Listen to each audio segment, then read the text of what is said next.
netral dengan mencerdaskan anak bangsa. Terus dukung channel ini dengan like, subscribe, jangan lupa klik loncengnya. Terima kasih.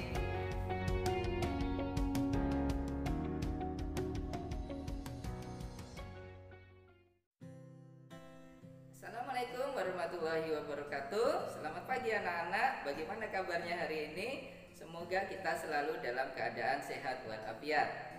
Pada pertemuan kali ini, Bapak akan membahas tentang klasifikasi keanekaragaman hayati. Pada pertemuan sebelumnya, Bapak sudah menjelaskan keanekaragaman hayati di Indonesia. Jadi pada kesempatan kali ini kita akan lanjutkan dengan klasifikasi keanekaragaman hayati.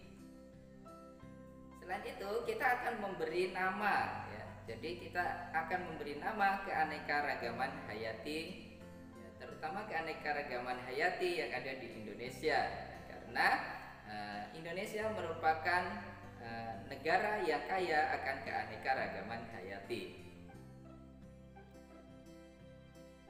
Adapun tujuan pembelajaran kita kali ini, yang pertama adalah menjelaskan klasifikasi keanekaragaman hayati. Yang kedua adalah terampil memberi nama ilmiah keanekaragaman hayati. Jadi nanti kalian akan belajar bagaimana memberi nama ilmiah keanekaragaman hayati. Oke, kita mulai. Yang pertama adalah tujuan klasifikasi. Buat apa sih kita melakukan klasifikasi makhluk hidup? Di bumi ini ya terdapat berjuta-juta bahkan bermiliaran makhluk hidup ya.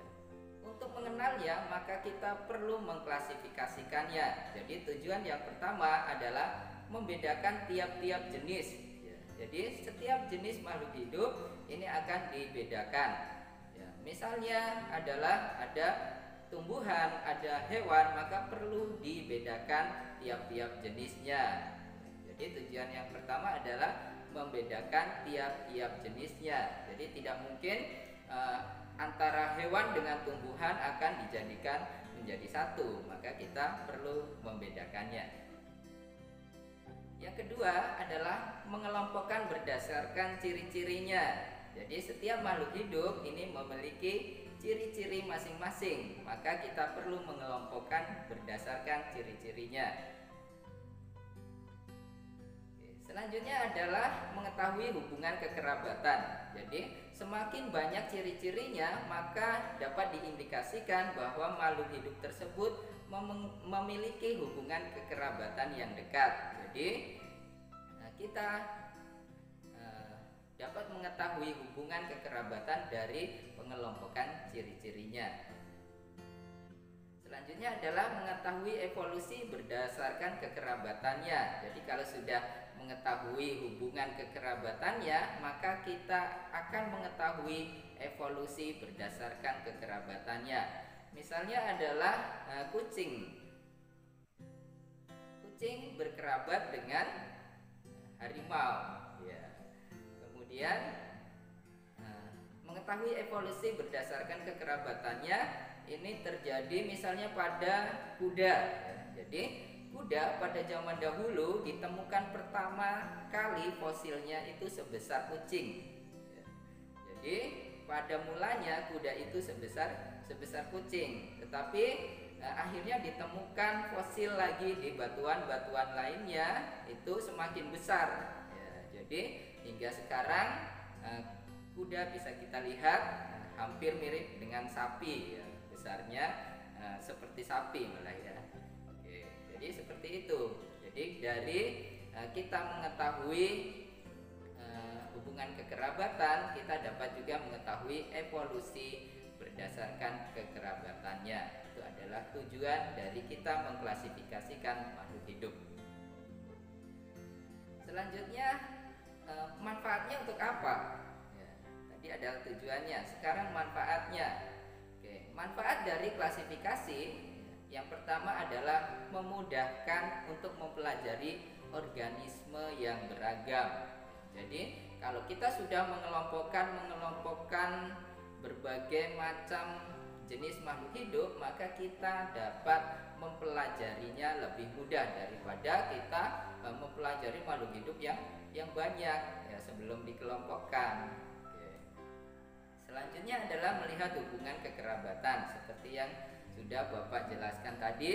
Jadi setiap makhluk hidup memiliki ciri-ciri khusus ya, sehingga dari ciri-ciri tersebut maka dapat kita lihat kekerabatannya. Selanjutnya adalah manfaatnya mengetahui ciri-ciri dan sifat setiap organisme. Jadi walaupun makhluk hidup itu mirip ya, tetapi memiliki sifat tersendiri. Contohnya adalah harimau dengan kucing, itu merupakan kerabat. Tetapi antara harimau dan kucing ini pastinya memiliki sifat yang berbeda. Kalau kucing biasanya lebih dekat dengan manusia ya. Kalau harimau ya tentunya tidak dekat dengan manusia. Kalau kalian dekat dengan harimau maka bisa jadi kalian akan diterkamnya ya. Oke. Selanjutnya adalah mengetahui adanya saling ketergantungan antara organisme satu dengan yang lainnya. Jadi antara organisme satu dengan yang lainnya itu saling memerlukan atau saling membutuhkan sehingga membentuk suatu rantai makanan ya, contohnya misalnya di suatu ekosistem itu ada misalnya ekosistem sawah, di situ ada padinya, kemudian ada belalang, kemudian ada katak, kemudian ada ular dan lain sebagainya, itu akan saling membutuhkan atau saling ketergantungan. Selanjutnya adalah perkembangan dari sistem klasifikasi. Ya, jadi sistem klasifikasi ini dibagi menjadi beberapa tahap. Yang pertama disebut sebagai klasifikasi artifisial. Ya, klasifikasi artifisial ini disebut juga sebagai klasifikasi buatan. Ya, yaitu menggunakan struktur morfologi, kemudian anatomi dan fisiologi sebagai dasar untuk mengklasifikasikan makhluk hidup. Misalnya adalah pohon. Pohon ini dibedakan atau diklasifikasikan berdasarkan perawakannya. Dibedakan, misalnya ada pohon, ada perdu, ada semak, kemudian ada gulma dan lain-lain. Kemudian contoh lagi berdasarkan ada tidaknya klorofil ya, maka makhluk hidup dibedakan menjadi dua, yaitu ada plante dan animalia. Plante adalah tumbuhan karena dia memiliki klorofil, dan animalia atau hewan karena dia tidak memiliki klorofil.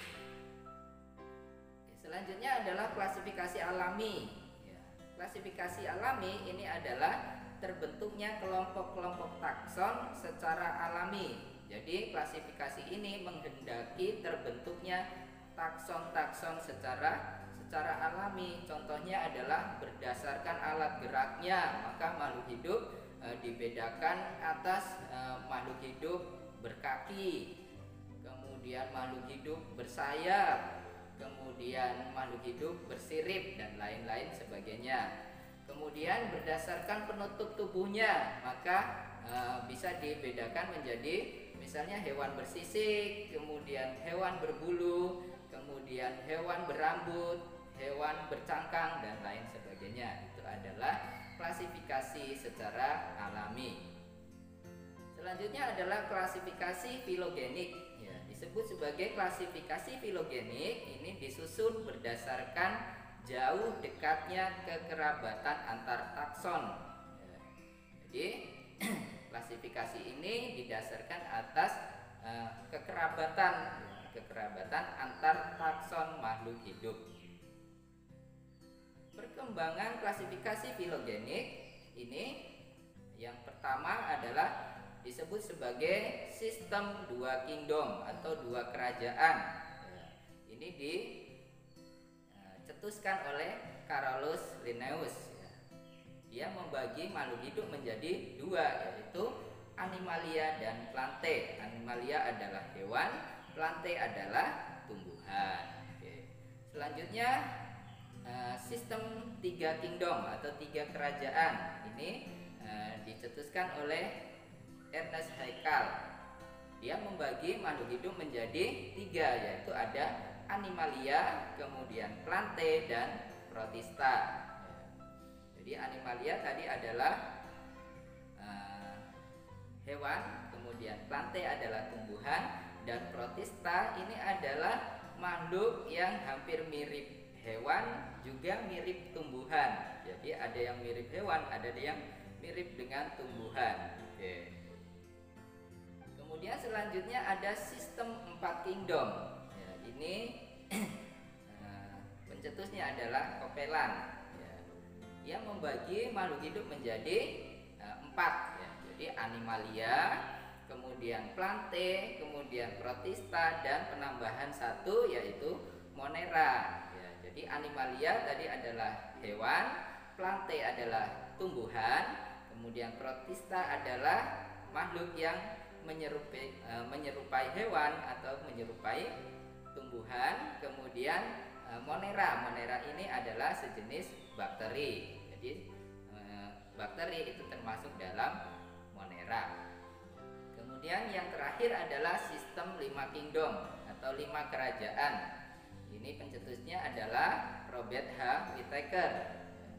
Jadi makhluk hidup ini dibedakan menjadi 5 ya, 5 kerajaan atau 5 kingdom. Yang pertama adalah Animalia. Animalia tadi adalah hewan ya. Kemudian yang kedua adalah Plantae atau tumbuhan. Yang ketiga adalah Protista, ini makhluk yang bisa menyerupai hewan, bisa menyerupai tumbuhan, ada juga yang menyerupai jamur ya. Kemudian yang ketiga adalah Monera. Monera ini termasuk bakteri. Kemudian yang terakhir ada penambahan 1 lagi yaitu fungi ya. Jadi fungi ini dimasukkan dalam kingdom tersendiri karena dia bisa membuat makanan sendiri tetapi dia tidak memiliki klorofil ya. Jadi termasuk dalam makhluk saprofit.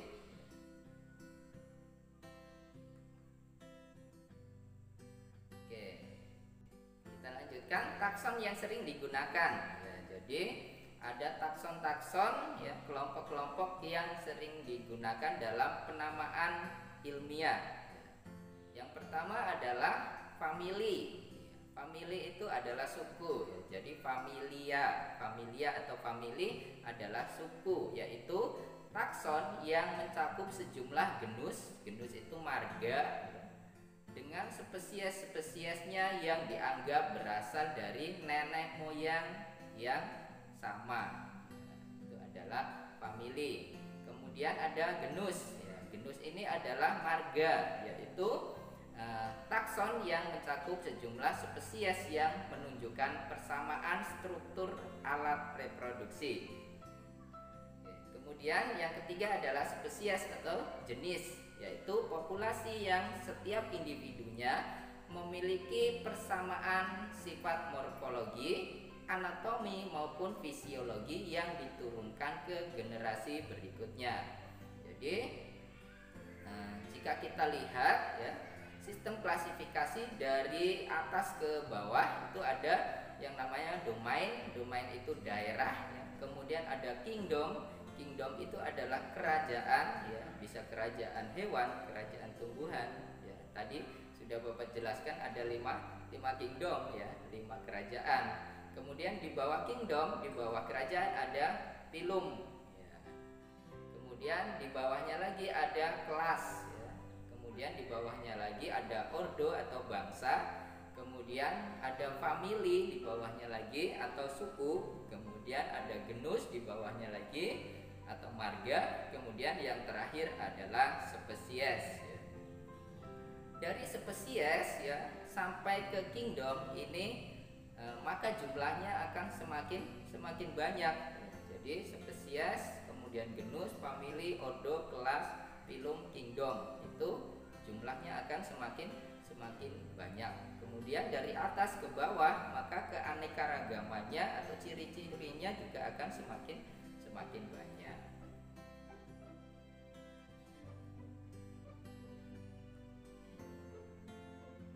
Oke, selanjutnya ini yang penting, yaitu tata cara memberi nama ilmiah. Tata cara bagaimana sih kita memberi nama ilmiah yang benar. Oke, ada syarat-syaratnya agar kita bisa memberi nama ilmiah suatu makhluk hidup. Ya.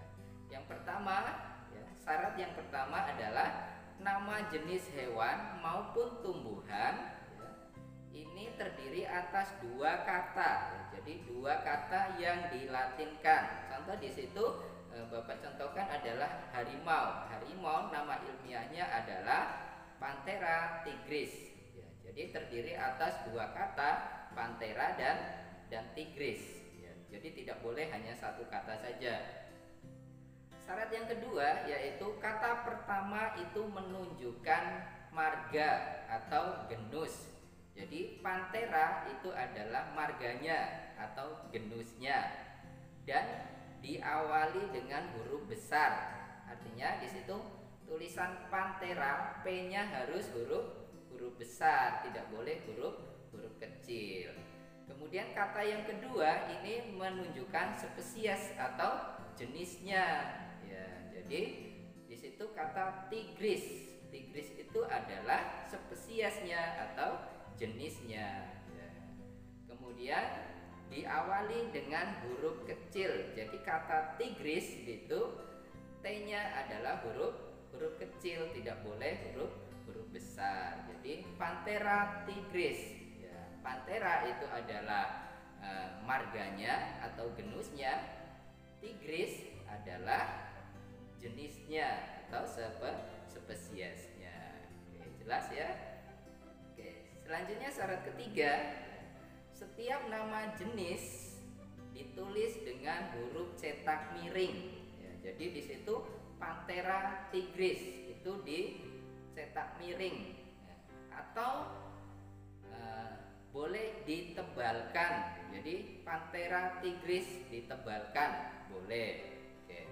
Atau digaris bawahi. Oke, jadi Panthera digaris bawahi sendiri, tigris digaris bawahi sendiri. Jadi seperti itu cara memberi nama ilmiah pada makhluk hidup. Oke. Paham ya? Insyaallah. Oke, jadi nanti akan ada tugas kalian untuk memberi nama atau mencari nama ilmiah dan menuliskannya dengan benar.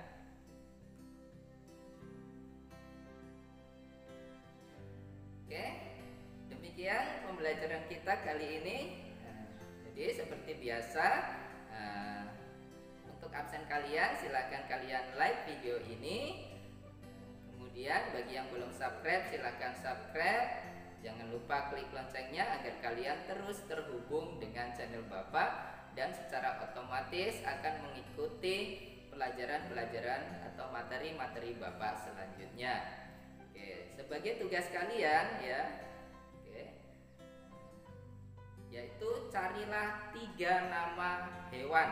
Jadi carilah 3 nama hewan atau nama ilmiah hewan ya, bukan namanya. Kalau namanya pasti kalian sudah tahu ya, tapi carilah 3 nama ilmiah hewan. Jadi hewannya terserah kalian, hewan apa saja. Kemudian 2 nama ilmiah tumbuhan ya, misalnya durian.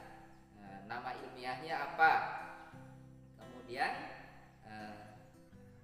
tulis sesuai dengan cara penulisan nama ilmiah yang benar. Jadi setelah kalian cari nama ilmiahnya, kalian tulis nama ilmiahnya ya, sesuai dengan apa yang Bapak jelaskan tadi ya.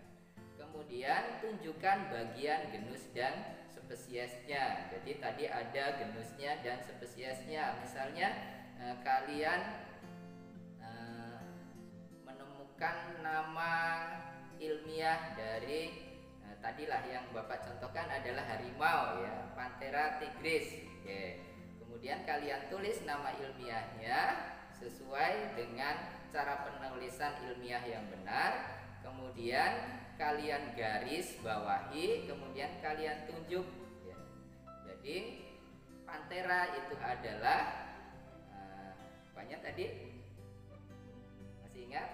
Oke, marganya ya, atau genus ya. Sementara tigris adalah spesiesnya. Oke, jadi seperti itu tugasnya.